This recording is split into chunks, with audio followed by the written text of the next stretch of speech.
Diyos. Ang tunay po na nakaharap ang Diyos, ang tunay na close kay Lord, nagkakaroon po sila ng fear of God, the beginning of wisdom. Tumatalino sila. No? Mas takot silang lumiban sa church. Bakit? Tumatalino na sila. Amen? Amen. Yung blessing mo, hindi din masipag ka. Yung blessing mo, galing yan talaga sa vision na pinapamuhay mo. No, nandun pong provision. Ibig sabihin ng blessing, provision, yung supply, no, yung prosperity, yung breakthrough, yung miracles, nasa vision. Kasi ang bawat vision ni Lord, supply niya ng provision. Hello, nakuha niyo ba yan? No? So dito po, makita natin dito, pakilala talaga si Lord. Ako nag-bless kay Abraham. Ako nag-bless kay Isaac, kay Jacob. No? At ngayon, Moses. Ano ka ngayon? Sabi ni Lord, parang gano'n, di ba? So si Moses mo natakot, di ba? Nagkaroon siya ng fear of God. That God is real. God is real. Pag naranasan mo yung presensya ng Panginoon, talagang thunder, at saka lightning talaga yun. No? Talaga nanginginig ang lupa talaga. Yung presensya ng Diyos talaga na totoong merong Diyos. At ang Diyos ay makapangyarihan. Amen? Amen. Walang imposible sa Kanya. Napakalaki niya, napakalawak niya. Amen. So, nakikita mo yun, marirealize mo talaga yun. Magiging reality sa iyo. So, natakot po si Moses. Yun po yung nagkaroon siya ng fear of God. No? Hindi niya pwedeng banggain ang Panginoong Diyos. Verse 7, the Lord said, I have, ito na po yung vision. Tignan niyo po ito ha. The Lord said, I have indeed seen the misery of my people in Egypt.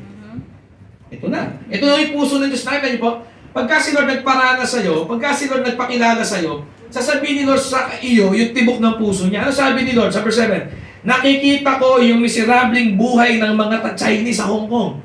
Amen. Amen. Amen. Kaya natin mag-marinate muna sa puso't diwa't isipan niya. Alam ng Diyos miserable itong mga Chinese dito sa Hong Kong. Wala itong, magkakilala sa Kanya. Pag ito namatay, lahat impyerno to. Ano ni Lord yan? Yes. Ha?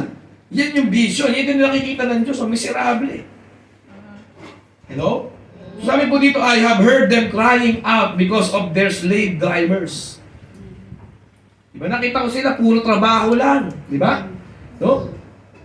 Ang buhay nila, umiikot lang sa kanilang trabaho sa kumpanya. No? Ganun lang ang buhay nila. Slave drivers nila, demonyo. Di ba? Ayun po, slave drivers nila talaga, yung spirit ng mundo na to, kamunduhan, worldliness. Talaga. Akala nila ang buhay dito lang sa mundo. Verse 7 mo yan. And I am concerned about their suffering. Yan ang puso. Yan ang nakikita ng Diyos. Yan ang tibok ng puso ng Diyos. Nakikita ko yung suffering nila. Hello? Amen? Amen. Kaya kayo lahat dito, hindi kayo dito parang domestic helper lang na OFW, hindi. Missionary kayo dito. Amen. May mission kayo, kaya missionary. Amen. Di ba? Meron kayong mission dito. Kailangan makita muna natin yung nakikita ng Diyos. Kailangan po yung ating utak lumampas po sa ating pangtaong kaalaman. Sa pangtao nating limitasyon. No? Dapat po lumampas doon. No? Kasi lagi mo lang isipin, ano magagawa ko? Kawawa naman ako. Kawawa yung pamilya ko sa Pilipinas. Di ba? Kung gano'n lang nasa isip, kawawa naman kami. Trabaho lang, kawawa kami dito. Kawawa. Diba? Yun lang nakikita mo. Pero nakikita ni Lord, ikaw ang solusyon dito. Amen. Diba? Ikaw may takot sa Diyos. Ikaw naniniwala sa Diyos. Ikaw sumasamba sa Diyos. Amen? Amen. No? At higit dapat makita mo dito yung vision. What's the vision? Kasi if you have this vision of God, no, God already provided everything. Pinrovide na ni Lord lahat ng kailangan mo sa vision. At hindi bibigyan ni Lord na sustento yung hindi naman niya plano. Hindi tutustusan ng Diyos ang kanyang hindi naman plano. Hello? Okay, huwag tayo pupunta sa mga gawain ng Diyos na kung saan, Lord, bless me. No, hindi bless ni Lord.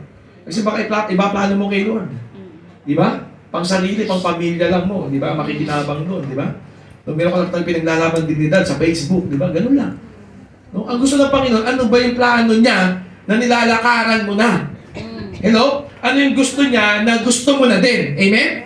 Amen. No, ito kasi gusto ng Panginoon Siyempre wala na po yung kwento na to ngayon na talagang Egypt, nasa Egypt. Hindi na Ngayon po sa konteksto ninyo, yan po talaga Hong Kong yan, Chinese.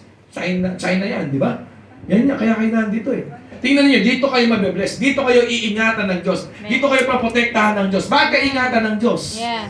Bakit? Amen. Special ka? Favoritism? Di ba? Kaya ingatan ng Diyos. Ingatan ka ng Diyos kasi iniingatan mo sa puso mo yung plano niya, yung vision niya. Amen. Pero hindi naman niya makikita sa puso mo yung vision niya. Ba't kanya ingatan? Special child ka. Yeah. Favorite ka. Unfair naman siguro sa iba, di ba? Namumuhay ka lang sa pangsarili mo, pampayabang mo lang sa Facebook, kasi ingatan ka ng Diyos. Yeah. Malabo yun, di ba? Yeah. So, sa totoo lang, talagang ligtas lang talaga dito sa Hong Kong. Yun lang yun, di ba? No? Talaga naman magaling naman talaga siya magpalipad ng aeroplano kaya di bumabagsak. Amen! Yun lang yun. Pero kung gusto mo talaga ng special favor of God, provision and protection of God, siguraduhin mo laman ng puso mo, vision ni Jesus. Vision ni Jesus. Amen! So ito po, verse 8, so I have come down. Sabi ni Lord, I have come down. Kaya pala pinadala ka dito, kaya pala kailangan ka ni Lord eh. Para magkaintindihan talaga kayo eh. No, kaya kailangan ka ng Panginoon na makaranas sa Kanya para magkaintindihan kayo. Kaya kailangan ni Lord mag-encounter ka, maranasan mo siya, dahil dito ka sa church, napupuspos ka ng presensya, lumalalim ka sa Word of God, para magkaintindihan kayo. O verse 8, I have come down to rescue them. Rescue ko na yung mga Chinese people eh. Sisimulan ko na yung China dito sa Hong Kong. Amen? Amen. Amen? I will bless Hong Kong. I will bless China. Sisimulan ko na silang i-rescue eh. Di ba? I have come down to rescue them from the land of the Egyptians or the Chinese, di ba? And bring them up out of the land into a good and spacious land, a land flowing with milk and honey. The home of the Canaanites, Hittites, Amorites, Perizzites, Hivites, Jebusites, hindi nagka-tithes, ayos ang tutulong ng tithes. Yun, mga kalaban yun. Mga ganun. Amen? Hello? Amen? Sunod-sunod yan eh, di ba? Yung mga kalaban, no? Canaanites, Hittites, Amorites, Perizzites, Hivites, Jebusites, ayos ang nagka-tithes, ayos ang tutulong ng tithes. Sama ko din yun. Amen? Iaalis na, papalayain na, di ba? I-bless na ni Lord eh. Di ba? Aayusin na ni Lord itong mga tao dito sa gawi dito sa China, di ba? Amen? Amen. Bakit ikaw ang gusto ni Lord makausap, gusto ni Lord ng kapartner, gusto ni Lord dito nang gagamitin, gusto ni Lord na bigyan ng saysay yung buhay mo. Na hindi ka lang pang sarili mo, hindi lang pang sarili mong pamilya. Gusto ni Lord talaga magkaroon ng tunay na significance, value, no? Yung buhay mo, yung dahilan kung ba't ka nag-Hong Kong. So, dahilan ka lang nag-Hong Kong, kailangan mo ng pera, yun lang. Yun lang yun. Hello? Are you thinking with me? Are you with me? Yes. Kaya ka nasa Hong Kong, gusto mo lang bigyan ng magandang kinabukasan ng aking mga anak. Ang ganda eh, di ba? Pero para sa iyo lang anak yun. Paano yung anak ng mga Chinese? Bahala sila. Diba? Paano yung anak ng ibang pamilya? Pamilya ko nga lang, hindi ko maayos. Nakita niyo po yung ating utak bilang tao limitado. Pero pag nagkaroon ka ng vision of God, vision of Jesus, lalawak. Yung dahilan mo mas lumalalim. Hindi ka mababaw na puro sabaw, mapagpaimbabaw. Di ba? Milalim ka, di ba? Milalim ka. Bakit ka nasa Hong Kong? Wala na. Di ba? Mas malaki kita dito. Yun lang. Di ba? Mas para sosyal. Aesthetic. Aesthetic ang post. Di ba? Ganun. Kakain kita ng kapitbahay. Bakit gusto mo i-please sa mga kapitbahay na di mo naman gusto? Di ba? Ba't gusto mo silang pasikatan eh? Alam mo namang ayaw nila sa'yo, di ba? At ayaw mo naman sa kanila. Bakit? Bakit? Di mo lang kalabaw. Laliman mo naman, kapatid. Kasi pag di mo nilaliman, mababaw.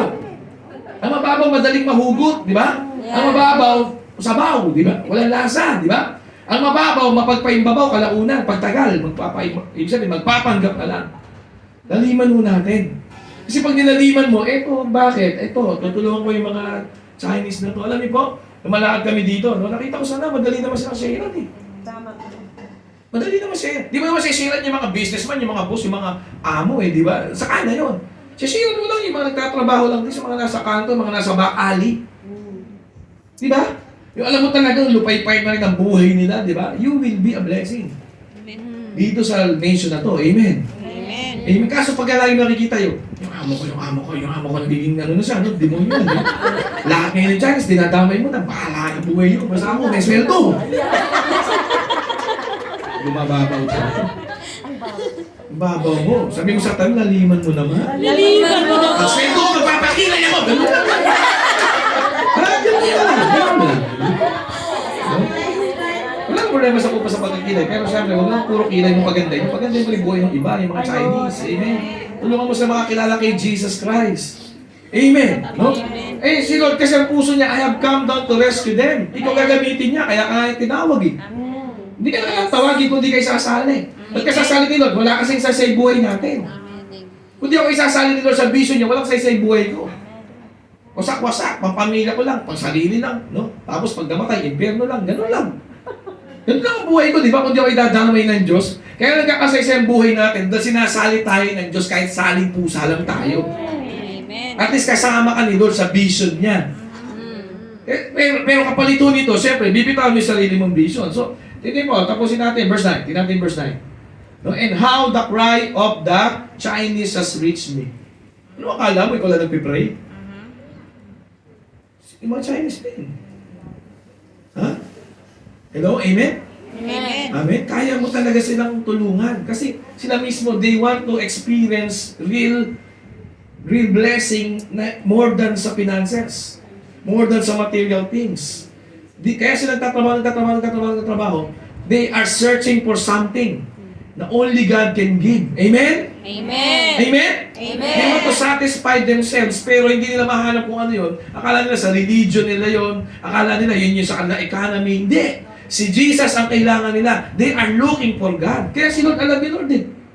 You know, the cry of these people, no, in this region of China has reached me. And I have seen the way, the worldliness, no, the world standard, the Egyptians are oppressing them. The satanic force, yun po yung Egyptian.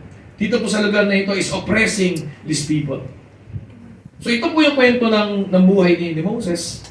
No time po na yun, alam niyo, ilan taon na si Moses? 80 years old. 80. Kaya may katabi mo kabang 80.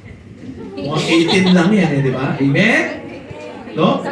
Si Moses dito, 80. Sino ba si Moses? Si Moses po isang tao po talaga na, nung una po, nung bata pa si Moses, siya po excited, lagi, no? Kasi talaga tulungan yung kanya pong bansa, na iyan sa magkakasalipin, no? Kaso hindi niya nagawa kasi wala pa siyang karanasan sa Diyos. Kaya kung alam niyo, pikwento ni Moses, nung siya po kabataan pa lang, nung pinagtatanggol niya yung kanyang kapwa Israelita sa isang Egyptian, napatay niya Egyptian. Tapos nalaman po na nakapatay siya ng Egyptian, the next day nalaman na nakapatay sa Egyptian, tumakas na siya. Kaya napadpad po siya sa Midian. Yung lugar niya yan, Midian na yan. Malapit po doon yung Horeb, Mountain of God. No? Tapos lumipas pa mga taon, 40 years nakalipas uli. So 8 years old na siya, nakapangasawa na siya, no, na hindi po Israelita, nagkano siya dalawang anak, si Eliezer, si Gersom, ano po. No, tapos po, yun na lang trabaho niya, dating leader po sa kanyang bansa, pero ngayon po, pasto na lang ng tupa na hindi pa sa kanya. Kalipalo eh. Yun po kalagay ni Moses. So, ang kanya po binabantayang pasto ng tupa ay flock of Jethro, hindi niya sariling flock. Imagine niyo po yung buhay ni Moses. Nag-give up na sa kanyang sariling pangarap para tulungan ang kanyang bansa. Pero na-encounter niya ang Diyos, nagbago po lahat. Nagkaroon po siya ng vision of God sa heart niya, nag-iba po lahat. Magkakaroon ka talaga ng great harvest. Magkakaroon ka ng next level mo. No? So, verse 10, tapusin na po natin ito. So, now go, I am sending you. Yun na. Now go, I am sending you to Pharaoh to bring my people, the Israelites, out of Egypt. So, ang disenyo mo talaga, makipag-usap sa mga Pharaoh. Amen? Sabi mo sa katabi mo, ang disenyo mo, kumausap ng amo. Grabe. Diba? Wow, yung utak mo katabi mo, bumabaliktad na. Amen? Huh? Papakinggan ka ng Pharaoh, papakinggan ka ng amo mo. Hello? Amen? Pinadala ka niyo, I am sending you to Pharaoh to bring my people, the Israelites, out of Egypt. Yan ang mission mo, pinadala ka, send out. So hindi ka nandito, noong una nandito ka sa Hong Kong, hindi ka siguro naniniwala sa Diyos pa, no? Di ba? Meron ka ng religion. No? May religion ka lang, di ba? No? Pupunta ka sa iba, tapos bibidyo kahit siya uwi, di ba? Ganun lang. Di ba? Ganun lang tayo noong nasa Pilipinas? Kailangan ko lang ng pera, kailangan ko mapagtapos ang pag-aaral ng aking mga anak, di ba? No? At kailangan ko ipakita sa aking mga kabarangay at kapitbahay na umaasenso ako, ganun lang. Di ba? Pero ngayon, sana makita mo, pinadala ka ng Diyos dito. Pero makakagawa lang ko nito isang tao na ang puso bukas. Sino po dito puso mo bukas? Amen. Kapag ang puso mo bukas, handa ka na sa matinding anihan. Yes. The great harvest. Sabi mo, the great harvest. Great harvest. Amen? The great harvest. Sa Tagalog, matinding anihan. Di ba? Kaso ang puso mo dito dapat ready sa vision of God. So dito po sa binasa natin, sa ating Bible reading na yan, no? Ang goal po natin dito, makita natin ang Diyos may plano, ikaw wala. Ang plano mo kung meron ng pang sarili, pang pamilya, pang payabang lang sa kapitbahay. Di ba? Yun lang, aminin natin. Sino dito handa umamin? Ako, umamin lang ako dyan no? No? Buti pa ako umamin. Sino dito umamin? Umamin ka na. Sabi mo sa lang, umamin ka na. Amen? Kaya nga, amen. Akin, amen. Amen. Amen. Yun ang amen eh, di ba? Kung nag-amen ka, akin yung blessing na yun. Ganda na sinabi. Tapos amen, umaamin din ako yun. Amen? Diba? So, alam niyo po, dapat makita natin dito yung si Lord, nakita niyo po, ang ganda ng plano ni Lord. So, si Moses naman, 80 anyos na, akala niya, nakalimutan na siya ng Diyos. Si Moses naman, kinalimutan na yung pangarap niya, natulungan ng bansa niya, di ba? So, sino po dito kinalimutan mo yung pangarap mo? No?